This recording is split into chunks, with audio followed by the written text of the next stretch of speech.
Hello, magandang hapon sa ating mga mahal na The Gemini. Yan. Timeless reading ulit tayo ha. Balik ulit tayo sa timeless reading. Babasahan ko kayo ng kapalaran. Yan. Gemini with the air elements. Kumusta po sa inyo? Salamat sa inyo subscribe, likes, comments. Yan. Mabuhay kayo. Sa mga cross-watchers, welcome po. So, tingnan natin ha. Ito muna, tingnan natin are. Inyong oracle cards. Horse. Merong short journey. Okay? Mangyayari. Pasangga kayo, pupunta kayo sa kapatid ninyo, pupunta kayo sa kaibigan nyo, sa trabaho ninyo, sa ospital ba, may dadalawin ba kayo, mga friends. Okay? Sa mga nanay, tatay, meron dito short journey lang ha. Okay. Dealings or relationship with a man with dark complexion of hair. Okay? So, maaaring tinatawag na may bibisita sa inyo. Okay? Na lalaki. Okay? Or maaaring karelasyon nyo ito. Di ba? Kung sino man itong dark man na ito with a long hair. Okay? Maaaring tinatawag, may lahi ito, Hispanyol. Maaaring dito yung tinatawag na bibisitahin kayo or kayo ang bibisita sa kanya, ha? So, ano pa? Wealth, yan, mukhang may darating na wealth sa inyo, ha? Yan, kaya siguro merong horse, dala-dala niya yung wealth, di ba? Older man, dealings or relationship with an older man. For some of you, you are dealing with a dark man, okay? Or relationship with a dark man with dark complexion or hair. And for some of you, you are dealing or relationship with an older man. Baka mga asawa nyo yan, okay? Kaedad ninyo or mas bata pa kayo, okay? Meron dito opportunities are waiting for you. So, sunggaban na ha? Ano ito? Depression, anxiety for some of you. Labanan ninyo ito ha, okay? Worry that someone is against you. Yan ha? Wag pangunahan ng inyong pag-iisip. Yan ha? So, punta na tayo ha. Isa na lang. Kangaroo, unsettled times, need to plan ahead. Yan ha. Okay. Baka dito may mga naiwanan kayong gagawin, project or whatever. Ibig sabihin nito ay wala siguro kayong time na matapos ito, kung kaya ito nagpaplano for some of you na ito ay balikan. Okay? Balikan, ayusin, i-repair. Okay, baka ito'y bahay, baka ito'y trabaho, relationship, whatever. Okay? So, gagamitan ko na kayo ng tinatawag na everyday tarot. Yan ha, sa mga mahal na The Gemini. Okay? Meron dito, it's about your strength. Yan ha, ibig sabihin nito ay naiiyamot ka. Ano kaya kinaiiyamot mo? Okay? It's like gusto mo nang pumalahaw. Yan. Gusto mo nang sumabog. Yan. That's only your first major arcana. Ano ga? Okay? Ano ga kinagagalit mo? Yan. May kinagagalit ka ba? Yan. Ano ito? Lumabas ang tinatawag na the 10. Yan ha. The 10 of Pentacles. Diba? So ano ito ibig sabihin ng the 10 of Pentacles?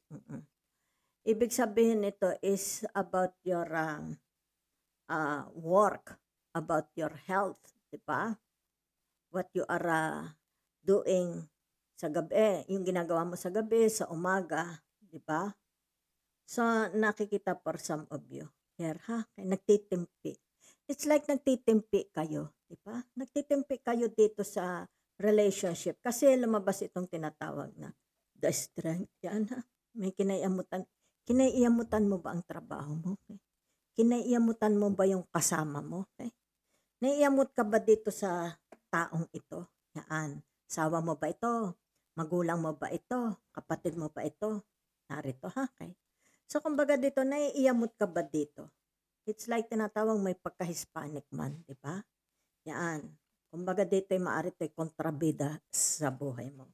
Kung kaya dito lumabas ang tinatawag na short journey, maybe you are planning. Ibig sabihin nito, gusto mo nang makaalis, di ba?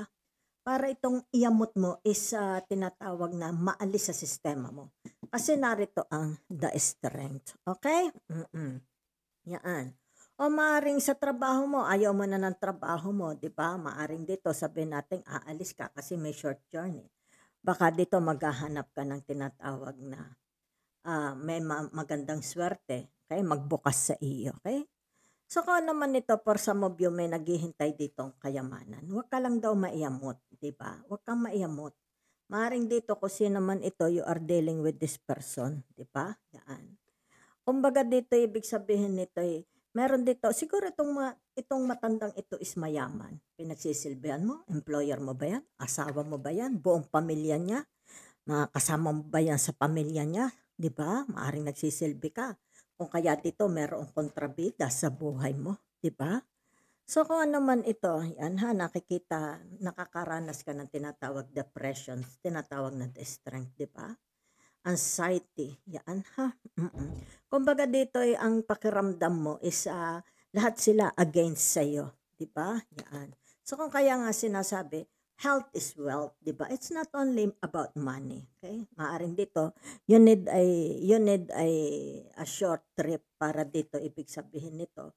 Whatever is this, anxiety, depression, maalis, okay? Maaring for some of you, nagbi-build in na yung tinatawag na anxieties, okay?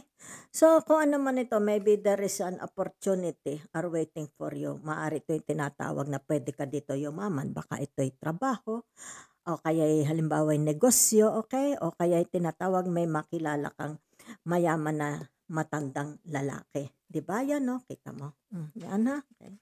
Kung sino man ito, okay? So, maaring ito yung tinatawag, baka ito yung soulmate mo, di ba? Ibig sabihin nito, baka ito yung tinatawag na pwede mong maging kapartner sa tinatawag na pagyaman. Di ba? Halimbawa, hanap buhay, whatever is that. Oh? So kung ano naman ito, meron ditong tinatawag mga hindi natapos. Kailangan ito'y tinatawag na balikan, bigyan pansin. Okay? Tapusin. Kung ano man itong mga hindi natapos na ito, a project, a hobby, di ba? A work, a relationship, di ba? Okay. So, sunod na tayo, ha? So, meron ditong tinatawag ay fed up na, okay? The Eight of Cups, yan. So, ibig sabihin nito, yung tinatawag na, sandali lang, 2, 4, 6, 7, 8, 8 of Cups, okay? Yan. Maganda naman ito kasi kumbaga dito yung tinatawag na kapag relax siya, okay? This is the time for some of you, maybe you are thinking, okay? Yan, kaya dito lumabas yung tinatawag na short journey. Yan, para makapag-relax. Maybe there's something to do about your health. Baka napapagod ka na, di ba? Maybe yung tinatawag dehydrated ka, you need to drink more, sabihin na nating water, juices para ma-replenish, okay? Mag-flourish uli ang skin mo, okay? Kaya dito narito yung tinatawag na the kangaroo. Unsettled times need to plan ahead. Maybe meron kang gustong mga balikan, okay? Na kailangan mong tapusin, okay? So kumbaga dito nakikita dito. Yan, maybe you are dealing with this older man, 'di ba? Ibig sabihin nito bago ka umalis, tapusin mo muna ang business mo sa kanya. If it is a love relationship, yung tinatawag na be specific, okay? Saan ang tinatawag na travel na ito? Kasi merong short trip, okay? Be specific para hindi siya nag-aalaala, okay? So kung ano man ito, wealth, okay? You will find, let's say, it seems like the wealth is coming your way, okay? Yan, okay? Yan, kita mo. It's about depression for some of you, ha? You need tinatawag na self-undoing, yan, para tinatawag na self-integration. Maaring dito nagkaroon ng disintegration, di ba? So, napaka-importante ito sa inyo. Yung tinatawag na, you come to my senses, di ba? Okay, siguro kayo tinatawag na inaalipo nga. Nakaka-anxieties na dito sa inyong relationship. Okay? So, sa tinatawag na the nine of ito yung the nine of wands, okay? So, ano itong the nine of wands na ito? Meron ditong tinatawag very, very superior. Yan ha? Very, very superior na tao. It's like tinatawag na gusto kanyang i-intimidate. You will not allow this person to intimidate you. Meron dito, ha? Okay, okay. So, maaaring dito, ibig sabihin nito, ini-intimidate itong, kung sino man ito, older man na ito, ini-intimidate ka niya, okay? Yan. Yan, na-intimidate siya na. It's an intimidation. Kung kaya dito, ayan, kita mo. Ibig sabihin nito, kaya lumabas ang strength, your strength, okay? Hindi ka nagpapa-intimidate dito, di ba? Okay? So, maaaring ito, nagbabanta. Let's say, nagbabanta, okay? Hindi ka na-intimidate, hindi ka natatakot sa kanya sapagkat lumabas ang tinatawag na the justice, okay? So, ibig sabihin ng the justice is yung tinatawag na the Venus Libra, okay? So, ibig sabihin nito yung tinatawag for some of you is it's about about yourself, okay? You will not do, it's like tinatawag dito, you will not do any kind of action na makakasira sa inyo, okay? Sa inyong tinatawag name, sa iyong identity, sa iyong credibility. You will not take action. You will not, ibig sabihin nito, pabigla-bigla. Hindi kayo magiging pabigla-bigla. Especially kung sino man itong gustong mang-intimidate sa inyo. Okay? Hindi kayo magiging pabigla-bigla. So, there is a tinatawag na wealth coming your way. Okay? So, it has something to do sa, maaari ito yung tinatawag your spouses, di ba? Okay, whatever. It's like tinatawag you have a share. Okay? I have my share of life's ups and downs. Yan, may share kayo. Ibig sabihin nito, ipagkakaloob sa inyo. Okay? So, kumbaga dito kaya ma-moisturize, ma-energize. Ibig sabihin nito, yung tinatawag mabubuhayan ka uli. Yan, ha? Okay, whatever is this. It's like tinatawag you have a freedom na. Okay, may enjoy mo na whatever is this. For some of you, may enjoy nyo na ako itong wala sa buhay ninyo. Okay? So whatever is this, there is door opening. It's like tinatawag, you have to think about it. Yan ha. Ibig sabihin nito yung tinatawag na huwag pabigla-bigla ha. Okay? Think about it. Okay? Mukhang ito yung tinatawag. Maybe it has something, maybe ito yung tinatawag, pwede magdala sa'yo ng wealth or tinatawag you will lose wealth, di ba?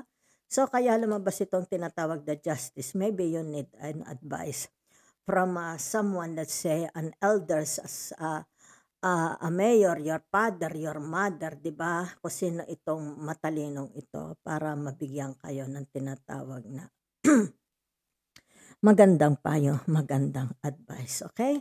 So, there is a short trip dito, okay? Yan. Ibig sabihin nitong short trip na ito, it has something to do, okay? About, kung ano man ito, yan ang nakikita ko, ha? Maaring ito ang pupunta sa inyo kasi it has something to do about relationship, yan, ha?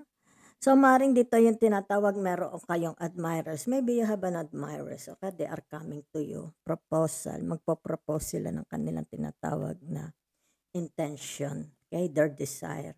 So, thank you very much po.